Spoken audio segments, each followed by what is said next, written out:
Breaking news చూస్తున్నాం. త్రిషకి CM Vijay shock ఇచ్చారు. పాలనలో త్రిష జోక్యం ఉంటుందన్న అంచనాలకి విజయ్ కౌంటర్ ఇచ్చారు. నా ప్రభుత్వంలో నేనే పవర్ సెంటర్, ఇంకో పవర్ సెంటర్ ఉండదు అని విజయ్ క్లారిటీ ఇచ్చేశారు. నాకు బాసులు ఎవరూ లేరు, అది చేస్తామని చేస్తామని లేనిపోని అబద్ధాలు చెప్పను.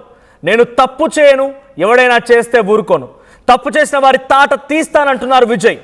ఎవరికైనా తప్పు చేసే ఆలోచన ఉంటే వెంటనే తీసేయండి, అహంకార ధోరణితో వెళ్ళొద్దని నా పార్టీ నేతలకు చెప్తున్నాను అన్నారు విజయ్. ఇక తమిళనాడులో కొత్త శకం ప్రారంభమైంది, రాష్ట్ర సామాజిక న్యాయం మొదలైంది అన్నారు విజయ్. ఇక ప్రజాధనాన్ని వృధా చేయను అని చెప్పానన్నారు, దోచుకోను అన్నారు ఆయన. ఎన్నో కష్టాలు అనుభవించి ఈ స్థాయికి వచ్చా.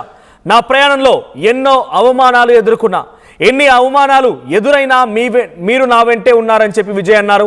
ఆకలి బాధలేంటో నాకు తెలుసు, మీ ఇంట్లో నేను ఒకటిగా ఉంటా, మీకు అన్నగా తమ్ముడిగా, విద్యార్థుల భవిష్యత్తు విజయ్ మామ అండగా ఉంటాడు అని చెప్పి ఆయన చెప్పుకొచ్చారు.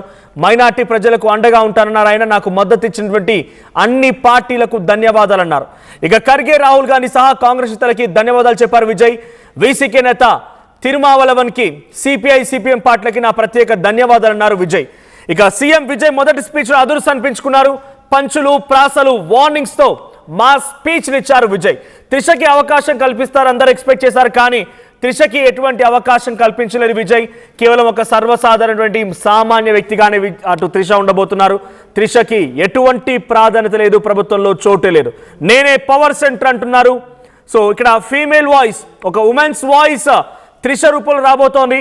గతంలో జయలలిత మాదిరిగానే తను కూడా చుట్టూ ఆ రౌండ్ ఉండేటువంటి జుట్టు వేసుకొని తల్లో ఆ పూలు పెట్టుకొని వచ్చారు. చాలా సంస్కృతిబద్ధంగా పక్కా ఫక్తు రాజకీయాల్లోకి ఎంట్రీ ఇచ్చినట్టుగానే త్రిష తన రూపురేఖలు ఆ మీటింగ్లో కనిపించాయి. తను వచ్చిన తీరు కనిపించింది. కానీ తన ఆశలన్నీ కూడా అడియాశలు అయిపోయి ఏమాత్రం కూడా అవకాశం లేదన్నట్టు తెలుస్తుంది. ఒకసారి నేనే పవర్ సెంటర్ అంటూ విజయ్ మాట్లాడిన స్పీచ్ చూద్దాం.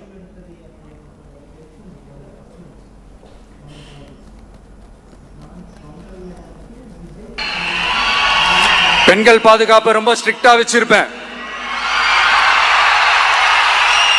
போதைப் பொருள் கலாச்சாரம் அதை கண்ட்ரோல் பண்றதுக்கு என்னென்ன ஸ்டெப்ஸ் எடுக்கணும், என்னென்ன முயற்சிகள் எடுக்கணும், இன்னிலிருந்து அதை நான் எடுப்பேன். நம்ம பசங்களை அதுல இருந்து காப்பாற்ற வேண்டியது நம்ம அரசனுடைய பொறுப்பு. அதே மாதிரி சட்டம் ஒழுங்கு எல்லாருக்குமான பாதுகாப்பை நான் உறுதிப்படுத்துவேன். என்ன அவமானப்படுத்துறவங்களாகவே இருந்தாலும், என்னை கஷ்டப்படுத்தினவங்களாகவே இருந்தாலும், அவங்களும் என் மக்கள் தானே. நண்பர்களாக இருந்தாலும் எதிரிகளாக இருந்தாலும் 8 கோடி மக்களும் என் மக்கள் தானே.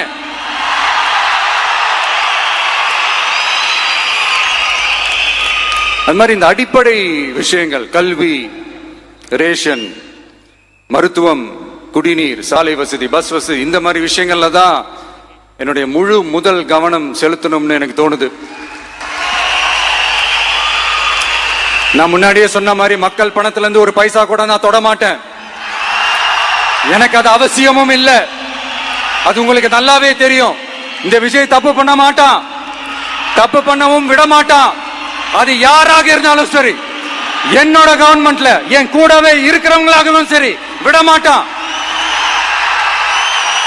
சப்போஸ் யாருக்காவது அப்படி ஒரு எண்ணம் மனசுல இருந்துச்சுன்னா, நம்ம ஜெயிச்சுட்டோம், ஒரு ஆட்டம் ஆடி பார்க்கலாம்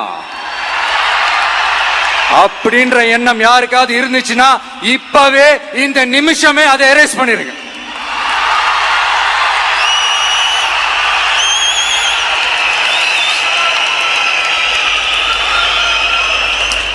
இங்க ஒரே சென்டர் தான், என் தலைமையில் உண்டான centre.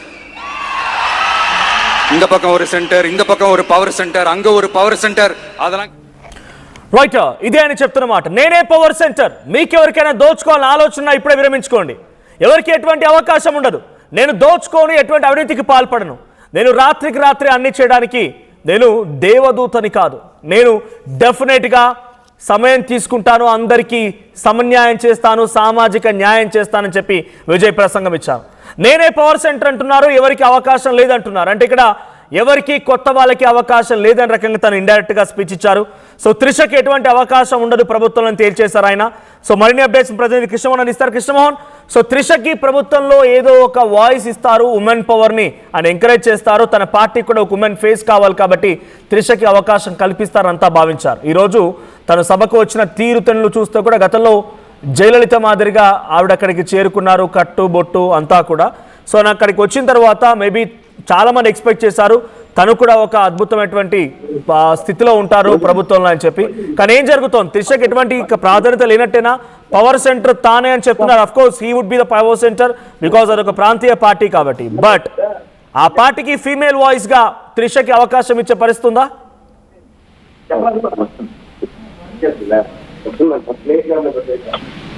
Hello Krishnamohan, continue. Yeah Manoj, ఖచ్చితంగా ఈ వ్యవహారంలో విజయ్ మాట్లాడిన ఛాన్సెస్ కావచ్చు, విజయ్ మాట్లాడిన మాటలు కావచ్చు, చాలా ప్రాక్టికల్ గా మాట్లాడారనేది మనం అర్థం చేసుకోవాలి. దీంట్లో ఎవరికి ఎటువంటి సంబంధం లేదు. నా ప్రభుత్వంలో ఎక్కడా తప్పు జరగదు, నా ప్రభుత్వంలో తప్పు జరిగితే లేదు, నా తర్వాత నా మంత్రులు ఉన్నా కూడా లేదు, మా వాళ్ళు ఎవరైనా తప్పు చేసి ఇప్పటికిప్పుడు ఏదో డెసిషన్ తీసుకొని నేను ఏదో అవకాశం వచ్చింది కదా మనం ఏదో చేయాలనుకుంటే అది కుదరదు అని చాలా క్లియర్ గా చెప్పారు. ఒక ఇండైరెక్ట్ గా ఒక విషయం కూడా మనకు అర్థమైంది. త్రిష కూడా ఈరోజు ప్రమాణ స్వీకారానికి హాజరయ్యారు.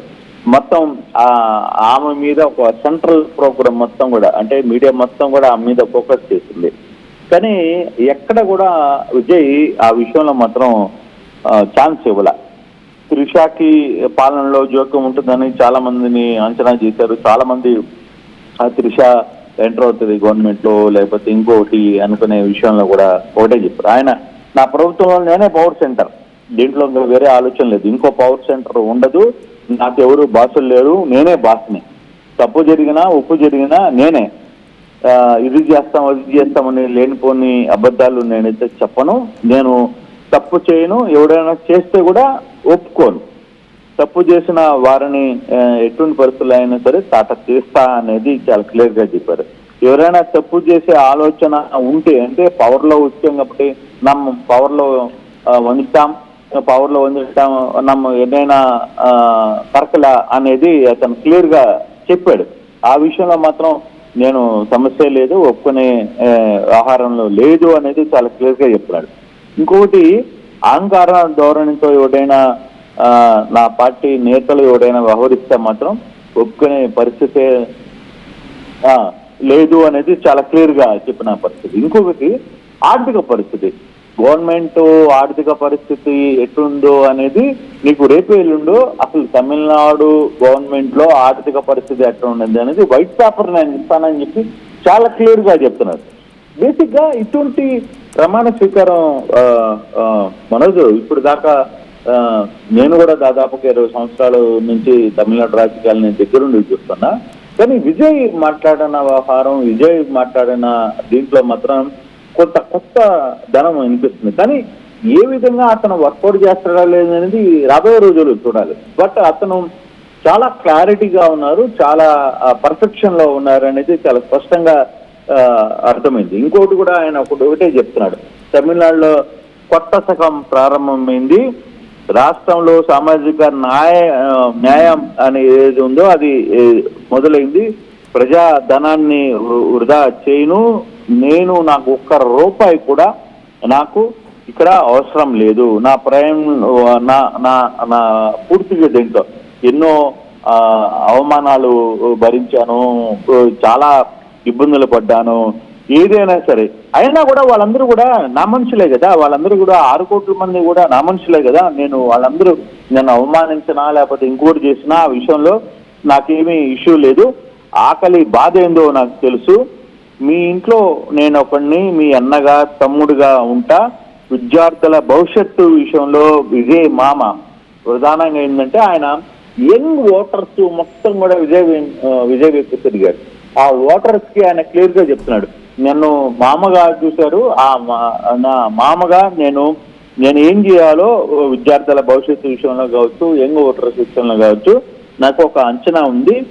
మైనారిటీ విషయంలో కావచ్చు నాకు మద్దతు ఇచ్చిన అంటే మైనారిటీ ప్రజలు ప్రధానంగా నాకు సపోర్ట్ చేస్తారు చాలా ప్రాంతాల్లో, వాళ్ళందరికీ కూడా నేను సపోర్ట్గా ఉంటాను.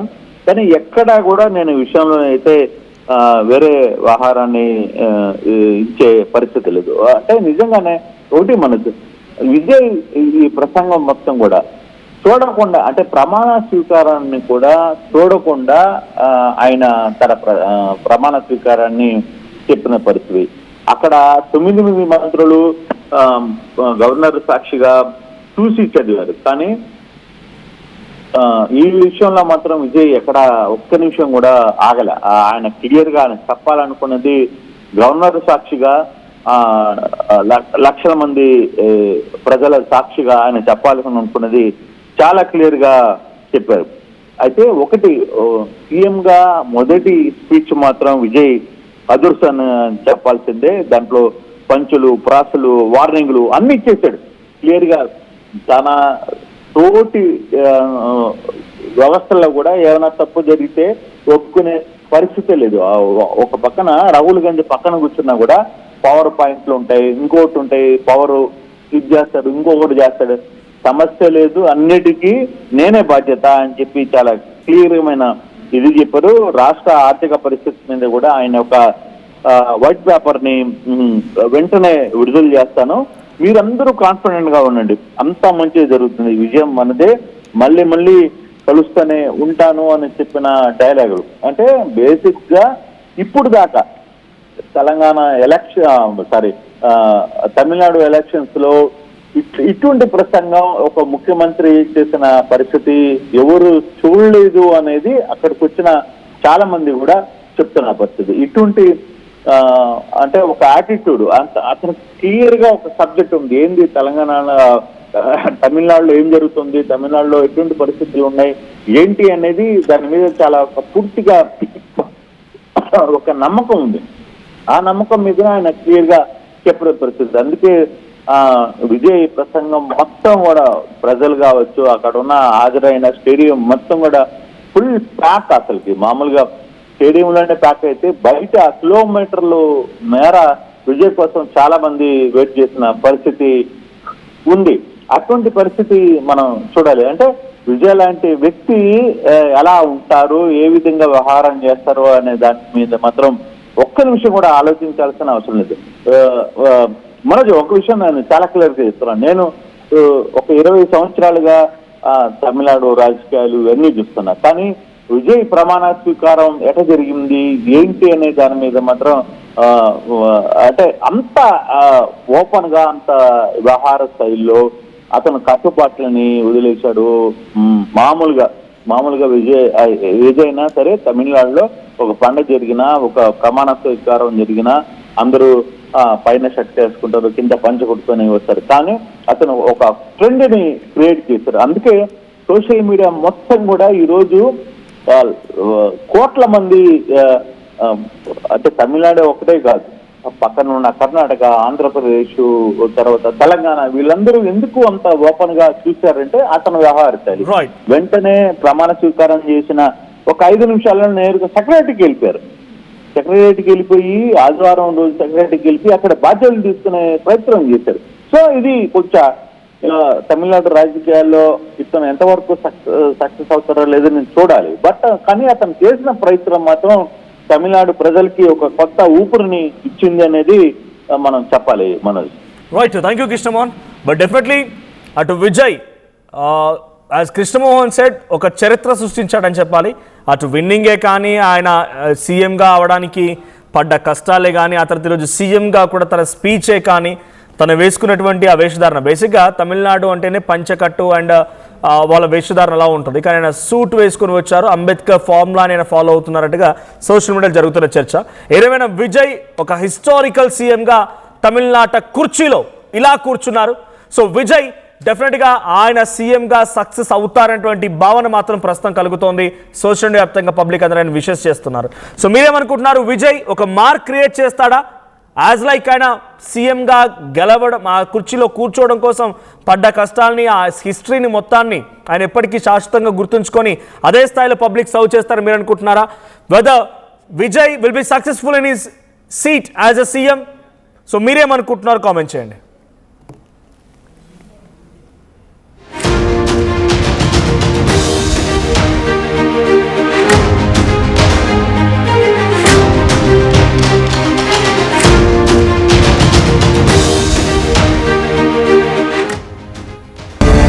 హైదరాబాద్ కు విచ్చేస్తున్న ప్రియతమ ప్రధానమంత్రి శ్రీ నరేంద్ర మోదీ గారికి సుస్వాగతం.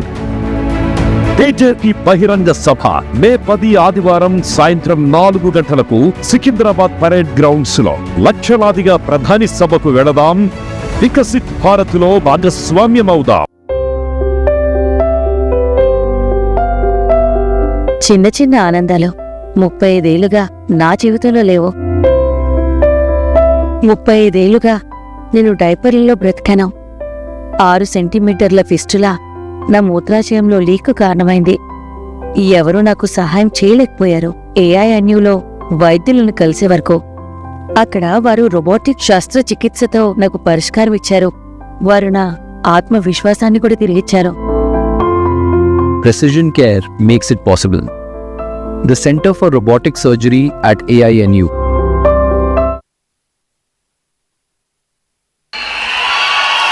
பெண்கள் பாதுகாப்பு ரொம்ப ஸ்ட்ரிக்டா வச்சிருப்பேன்.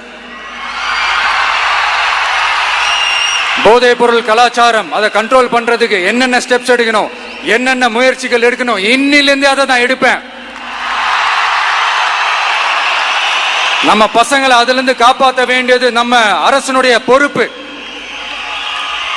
அதே மாதிரி சட்டம் ஒழுங்கு எல்லாருக்குமான பாதுகாப்பை நான் உறுதிப்படுத்துவேன். என்ன அவமானப்படுத்துறவங்களாகவே இருந்தாலும், என்னை கஷ்டப்படுத்தினவங்களாகவே இருந்தாலும், அவங்களும் என் மக்கள் தானே. நண்பர்களாக இருந்தாலும் எதிரிகளாக இருந்தாலும் 8 கோடி மக்களும் என் மக்கள் தானே.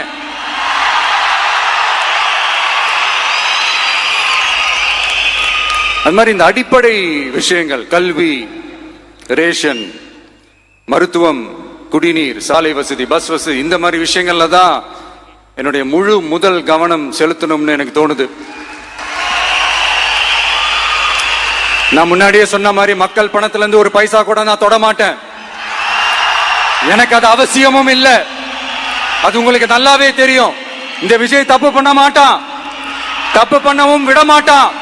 அது யாராக இருந்தாலும் சரி, என்னோட கவர்மெண்ட்ல என் கூடவே இருக்கிறவங்களாகவும் சரி, விட மாட்டான். சப்போஸ் யாருக்காவது அப்படி ஒரு எண்ணம் மனசுல இருந்துச்சுன்னா, நம்ம ஜெயிச்சுட்டோம், ஒரு ஆட்டம் ஆடி பார்க்கலாம் அப்படின்ற எண்ணம் யாருக்காவது இருந்துச்சுன்னா இப்பவே இந்த நிமிஷமே அதை எரேஸ் பண்ணிருங்க.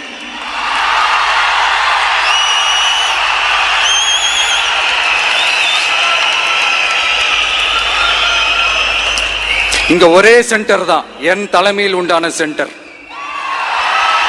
இந்த பக்கம் ஒரு சென்டர், இந்த பக்கம் ஒரு பவர் சென்டர், அங்க ஒரு பவர் சென்டர், அதெல்லாம் கிடையவே கிடையாது. இப்பவே சொல்லிடுறேன்.